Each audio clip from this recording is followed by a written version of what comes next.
Good evening friends, welcome to TGT medical. दोस्तों, आज की वीडियो में हम Himachal Pradesh public service commission 2020 के कुछ करंट अफेयर्स जो कि लास्ट 6 मंथ्स के करंट अफेयर्स होंगे वो करने जा रहे हैं। ये जो करंट अफेयर्स होंगे आपके वो UPSC, HPAS, ACF exam, traffic manager, HPPGT, tehsil welfare officer के लिए लाभदायक होंगे।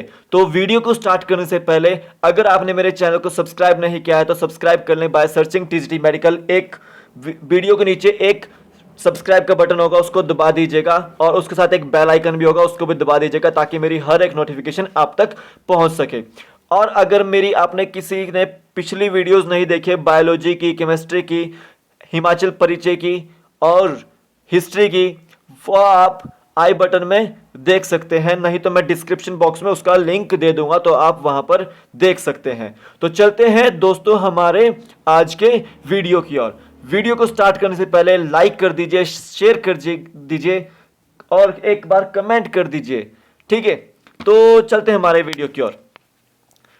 देखिए, यहां पर एक रिपोर्ट आई थी, 16वीं भारत वन स्थिति रिपोर्ट 2019। देखिए, ये जो रिपोर्ट थी वो आपके केंद्रीय वन, पर्यावरण एवं जलवायु परिवर्तन मंत्री प्रकाश जावड़ेकर द्वारा जारी की गई थी, ठीक है। कब जारी की गई थी?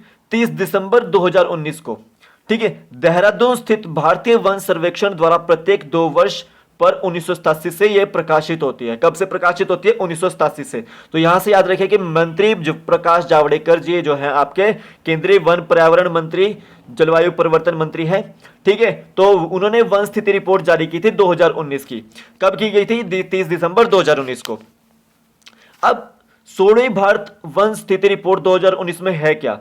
देश में कुल वन और वृक्षावरण जो है आपका 8,07,276 वर्ग किलोमीटर है, जो देश के कुल भौगोलिक क्षेत्र 24.56% है, ठीक है।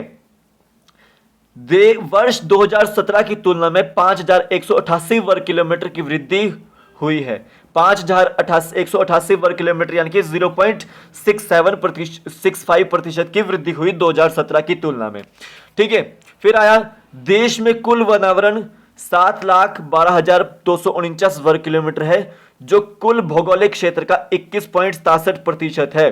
तो ये परसेंटेज पूछी गई थी इस बार अलाइड सर्विसेज एग्जाम में कि आपका जो भौगोलिक क्षेत्र के हिसाब से कितना वन क्षेत्र और कितना वृक्षावरण हुआ है, तो 24.56% है। उसी तरह से देश में कुल वनावरण 7,112,249 वर्ग किलोमीटर है, जो कि भौगोलिक क्षेत्र का 21.67% है। तो ये चीजें क्वेश्चन पूछा जाएगा, इस तरह से आपको आंकड़े पूछे जाएंगे।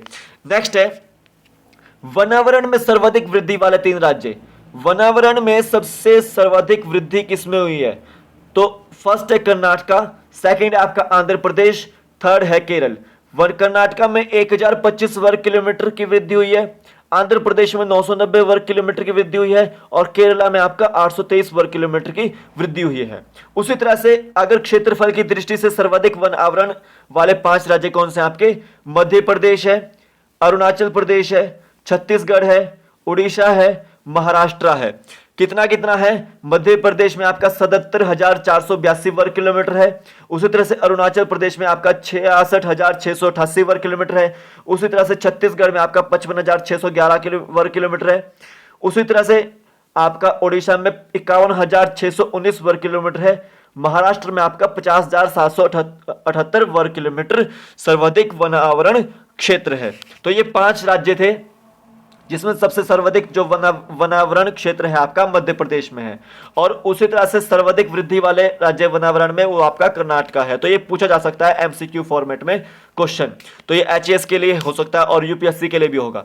नेक्स्ट क्वेश्चन है, नेक्स्ट देखते हैं, सर्वाधिक वन आवरण प्रतिशतता वाले 5 संघीय राज्य। देखिए, सबसे ज्यादा वन क्षेत्र किस राज्य में है? तो यहां पे एरिया वाइज पूछा गया है, ठीक है। एरिया वाइज देखा जाता है तो मिजोरम आपका फर्स्ट नंबर पे, जहां पर 85.41% जो है आपका क्षेत्र है।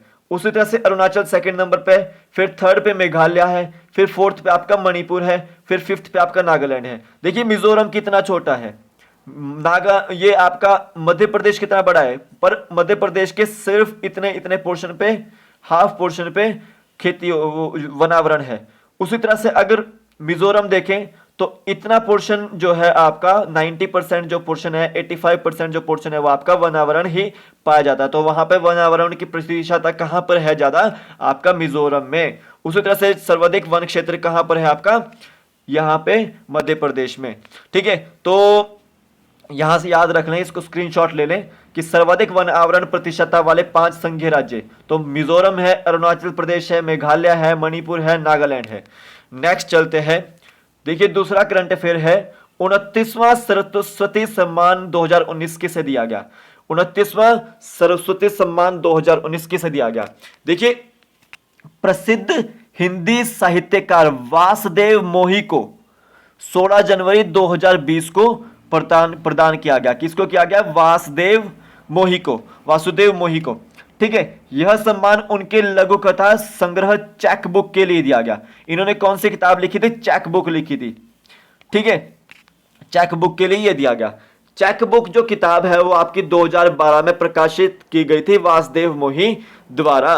ठीक है, वासुदेव मोही द्वारा लिखी गई थी चेक बुक किताब। तो ये पूछा जा सकता है कि सरस्वती सम्मान किसे दिया गया था 2019 का। उसी तरह से के बिरला फाउंडेशन द्वारा वर्ष 1991 से सरस्वती सम्मान दिया जा रहा है। जो सरस्वती सम्मान है आपका, वो आपका कौन देता है? के बिरला फाउंडेशन देती है। और कब से देती है? 1991 से देती है। ठीक है, इसके तहत 15 लाख रुपए की पुरस्कार राशि दी जाती है, प्रशस्ति पत्र दिया जाता है और स्मृति चिन्ह प्रदान किया जाता है। ठीक है, प्रतिवर्ष जो है 8वीं अनुसूची के अंतर्गत, ठीक है, किसी भी भारतीय भाषा को 10 वर्ष में प्रकाशित भारतीय लेखकों की उत्कृष्ट साहित्य कृति को प्रदान किया जाता है। यानी कि 8वीं अनुसूची में जितनी भी भाषाएं आती हैं आपकी 22 भाषाओं में से जो आपकी एक भाषा को चुना जाता है, उसकी किताब को चुना जाता है, उन्हें उनके राइटर को जो है आपका सरस्वती सम्मान दिया जाता है। तो 29वां सरस्वती सम्मान किसे दिया गया? आपका वासुदेव मोही को। कब दिया गया? 16 जनवरी 2020 को। और किसके लिए दिया गया? चेक बुक के लिए। ठीक है, चेक बुक के लिए। नेक्स्ट है जलवायु परिवर्तन प्रदर्शन सूचकांक 2020। जलवायु परिवर्तन प्रदर्शन सूचकांक 2020। ठीक है, तो 10 दिसंबर 2019 को जलवायु परिवर्तन प्रदर्शन सूचकांक 2020 German watch Q climate institute एवं क्लाइमेट एक्शन नेटवर्क द्वारा संयुक्त रूप से जारी किया गया।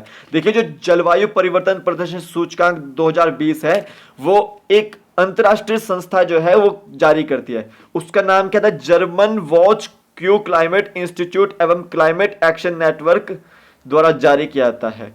इसको नोट किया कर ली जाए। ठीक है, इस सूचकांक में 57 देशों एवं यूरोपीय संघ को मिलाकर टोटल 61 सदस्य हैं। ठीक है, कितने सदस्य हैं? 57 देश हैं और यूरोपीय संघ है, तो टोटल 61 सदस्य बनते हैं। ठीक है, प्रथम 3 स्थानों में कोई देश स्थान नहीं बना पाया, यानी कि फर्स्ट सेकंड थर्ड पोजीशन पे कोई स्थान नहीं आया। 4th पोजीशन पे जो आपका बना है, आपका 4th स्थान पर आपका स्वीडन रहा, 5वें पर डेनमार्क रहा, 6ठे पर मोरक्को रहा और 7वें पर यूके पाया गया। ठीक है, तो 4th स्थान पे आपका कौन रहा? स्वीडन रहा। 5th पे आपका रहा डेनमार्क, 6th पे आपका रहा मोरक्को और 7th पे आपका रहा यूके। ठीक है, अब सोचिए कि भारत का कौन सा स्थान होगा? जलवायु परिवर्तन प्रदर्शन सूचकांक 2020 में भारत का स्थान। ठीक है, तो जलवायु परिवर्तन प्रदर्शन सूचकांक में 2020 में भारत का स्थान 9वां लिखे यहां पे 9वां एवं 2019 में 11वां स्थान रहा था। तो यहां पर 9 कर दें आप। ठीक है, 9वां रहा।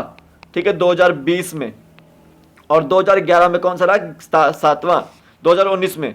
ठीक है, सबसे निचले स्थान प्राप्त करने वाले देशों में अमेरिका, सऊदी अरब, चाइनीज ताइपे, दक्षिण कोरिया रहे। ठीक है, तो जलवायु परिवर्तन में भारत का स्थान 9वां रहा। ठीक है, उसी तरह से 2019 का पूछा गया तो आपका 11वां रहा। ठीक है, तो और ये German watch Q climate institute and एवं क्लाइमेट एक्शन नेटवर्क द्वारा जारी किया जाता है। इसको भी नोट कर लें, ठीक है। नेक्स्ट चलते हैं, नाटो का 30वां शिखर सम्मेलन 2019। नाटो का जो तीसवां शिखर सम्मेलन 2019 वो कहां हुआ, ठीक है। कब हुआ, वो हुआ 3 से 4 दिसंबर 2019 को। कहां हुआ, वाटफोर्ड, लंदन, यूके में, ठीक है। नाटो जो है वो पश्चिमी राष्ट्रों का एक अंतर सरकारी सैन्य संगठन है जिसका नाम है नॉर्थ एटलांटिक ट्रीटी ऑर्गेनाइजेशन, ठीक है।